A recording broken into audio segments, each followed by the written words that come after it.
Bonjour et bienvenue sur la chaîne. Aujourd'hui, je te partage Matthieu 14, 28 à 33. Lisons le passage et ça dit, Pierre lui répondit, « Seigneur, si c'est toi, ordonne que j'aille vers toi sur les eaux. » Et il dit, « Viens. » Pierre sortit de la barque et marcha sur les eaux pour aller vers Jésus. Mais voyant que le vent était fort, il eut peur et comme il commençait à enfoncer, il s'écria, « Seigneur, sauve-moi !» Aussitôt, Jésus étendit la main et le saisit et lui dit, « Homme de peu de foi, pourquoi as-tu douté ?» Et ils montèrent dans la barque et le vent cessa. Ceux qui étaient dans la barque vinrent se prosterner devant Jésus et dirent, « Tu es véritablement le Fils de Dieu. » Amen. Donc, dans ce passage, on voit que Pierre voulait marcher sur l'eau, mais il attendait la parole de Jésus pour sortir de la barque. Peut-être que toi aussi, tu as le désir de faire quelque chose, de commencer un nouveau projet, mais que tu attends une confirmation et que tu hésites parce que ce que tu veux faire, c'est quelque chose qui te fait peut-être peur, où il y a beaucoup d'obstacles, beaucoup d'incertitudes. Tu ne sais pas comment tu vas y arriver et tu attends peut-être une confirmation, comme Pierre attendait une confirmation de la part de Jésus.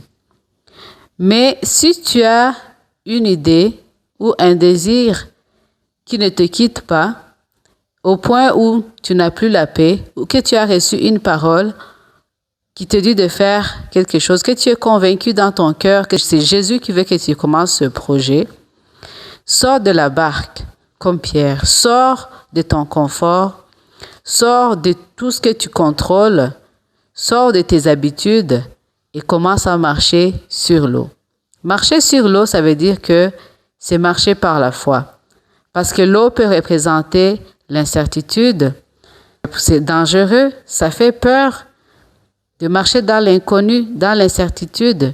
Mais Jésus t'encourage, comme il a encouragé Pierre, il te dit, viens. À partir du moment où Pierre a entendu la parole de Jésus, il n'a pas hésité. Il a sorti de la barque et il a commencé à marcher. Donc ça veut dire qu'il a mis sa foi en action. Et la Bible nous dit, la foi sans les œuvres est mort. Alors, Pierre a montré l'exemple de mettre la foi en action. On ne sait pas combien de temps il a marché pour commencer à regarder le vent. Quand il a vu que le vent était fort, il a eu peur et il a failli enfoncer. Le vent, ça représente les problèmes. Ça peut être les difficultés financières, les maladies, les problèmes familiaux, toutes sortes de problèmes qu'on peut rencontrer. Donc, Pierre a commencé à enfoncer lorsqu'il a tourné son regard. Jésus n'avait pas quitté sa place. Jésus était encore là. Mais c'est Pierre qui a tourné le regard pour regarder les problèmes. Alors, toi, dans ce processus, dans ce parcours vers la réalisation de ce projet, vers la réalisation de ce rêve, il faudra garder les yeux fixés sur Jésus. Et pour cela, au lieu de t'inquiéter, c'est de prier. La Bible nous dit, ne vous inquiétez de rien. En toute chose, faites connaître vos besoins à Dieu par des prières et des supplications et des actions de grâce. Et la paix de Dieu qui dépasse tout entendement gardera vos cœurs et vos pensées en Jésus-Christ. Donc la prière, c'est une façon de garder les yeux sur Jésus. L'autre chose, c'est de lire sa parole. Parce que c'est dans sa parole qu'il va te communiquer, qu'il va t'encourager. C'est dans sa parole que tu vas rencontrer les paroles qui te disent « Ne crains rien, je suis avec toi, je ne t'abandonnerai pas, je pourvois à tes besoins. » L'autre chose, c'est aussi de te rappeler des choses que Dieu a fait dans ta vie. Ça va t'aider à nourrir ta foi. Tu sais, les enfants d'Israël tombaient toujours dans la peur, dans l'incrédulité parce qu'ils oubliaient ce que Dieu avait fait pour eux. La louange et l'adoration aussi, ça aide parce que ça te permet de ne pas fixer les yeux sur les problèmes, mais sur la grandeur de Dieu. Ça veut dire que Dieu devient plus grand et les problèmes deviennent plus petits quand on loue et qu'on adore Dieu. Donc, mets la musique de louange et d'adoration ou toi-même, prends le temps de louer et d'adorer et tu vas voir que ça va t'encourager dans ce parcours. Parce que les épreuves, il va y en avoir des épreuves. Mais ce que Dieu veut, c'est qu'on reste stable. Parce que Pierre a été dominé par les problèmes, la peur. Et c'est pour ça qu'il a failli enfoncer. À partir du moment où il a failli enfoncer, il a crié « Seigneur, sauve-moi ». Et on dit qu'aussitôt, Jésus a saisi sa main. Donc, même si tu arrives à un moment où peut-être tu es dans la faiblesse, n'hésite pas de crier. Son secours est proche. On dit aussitôt, son secours est proche. Dans Psaume 50, 15, ça dit « Invoquez-moi au jour de la détresse, je vous délivrerai et vous me glorifierez. » Ça veut dire qu'il attend que tu l'invoques. Dans tes moments de détresse, il va être là pour te secourir. Même si Jésus a dit « Pourquoi tu as douté, tu as peu de foi ?» Ça nous montre quand même qu'il a secouru avant de le corriger.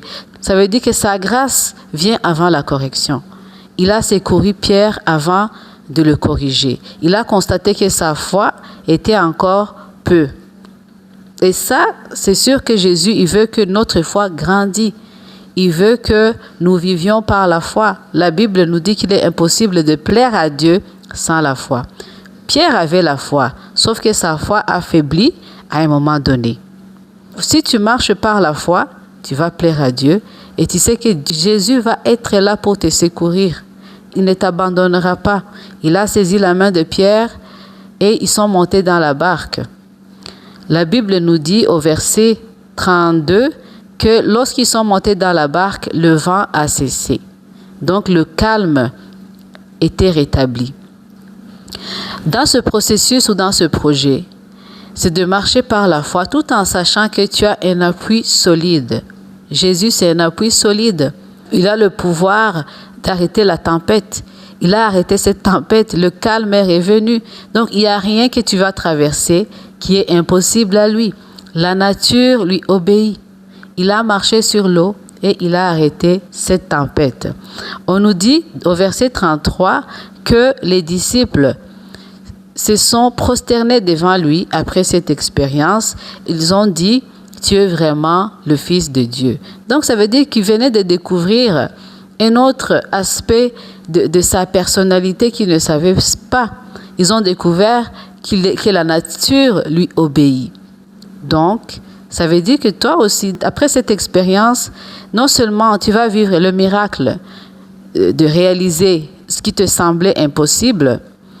Comme Pierre, il a marché sur l'eau, c'était un miracle. Il a été le seul à sortir de la barque et il a été le seul à marcher sur l'eau. Même si il a failli s'enfoncer, il a quand même vécu cette expérience, ce miracle avec Jésus. Tu vas aussi avoir un nouveau témoignage. Tu vas découvrir Jésus d'une autre manière que tu ne l'as jamais vu auparavant. Donc, je t'encourage à sortir de la barque. Tu ne seras plus la même personne. Ta foi va grandir. Et puis, si ce message t'a aidé, n'hésite pas de le partager. Abonne-toi, commente. À la prochaine.